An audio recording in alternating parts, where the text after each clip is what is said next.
on the mountain, in the valley, in the crowded streets, on the empty desert, in our hope, and in our waiting, we are never alone. God is with us.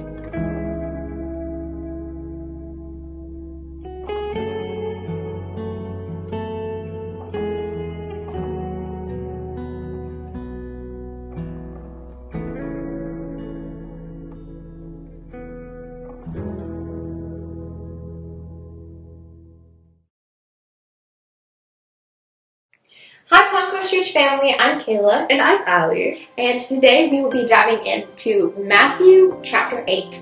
In Matthew chapter 8, there are various stories covered, and they all share one topic of faith in one way or another. However, the story that we're going to be reading today is Wind and Waves Obey Jesus. Now, before we talk about it, we're going to go straight in and read it.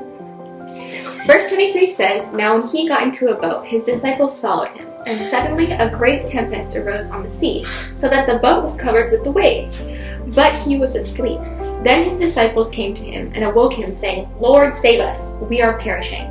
But he said unto them, Why are you fearful, O you of little faith? Then he arose and rebuked the winds and the sea, and there was a great calm. So the men marveled, saying, Who can this be, that even the winds and sea obey him? Now, one big thing that I can take away from this story is actually the sea representing trials and tribulations that may be thrown at us throughout our life, whether it's at work or school or even just in our family home. But we always need to remember that Jesus is always there waiting for us, and all that we need to do is reach out to him and ask him, and he will deliver us from the waves of life, and he will calm them, and our life will be as smooth as the sea.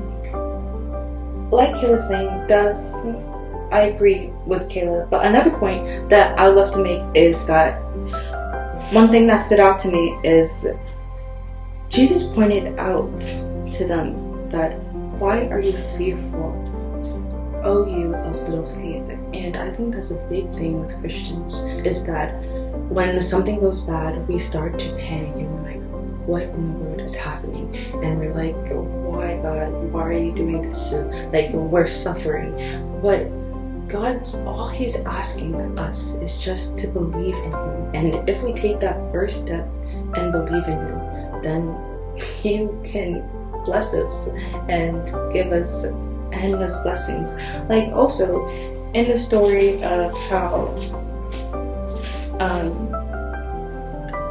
in the story where Jesus was talking about the leper, and he was like saying that he was going to clean him in the beginning of chapter 8 in Matthew, all the leper was saying he said, Lord, if you are willing, you can make me clean. And that's all the leper had to say. And then this is what Jesus said.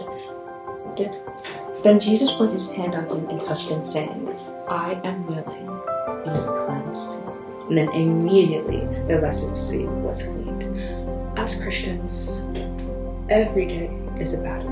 Whether when we wake up in the morning, or decisions throughout our life, or even how we interact with others, it's always a battle between, do we stay founded in Christ? Do we keep making that step forward? Or do we just let those intrusive thoughts on and just give up? Well, honestly, these stories say a lot, and all of them relate in faith. And the one thing that jumps out is that we just need to take that first step and say, yes, God, I'm willing. I'm willing. And as soon as you say that, I promise you, everything else becomes so easy.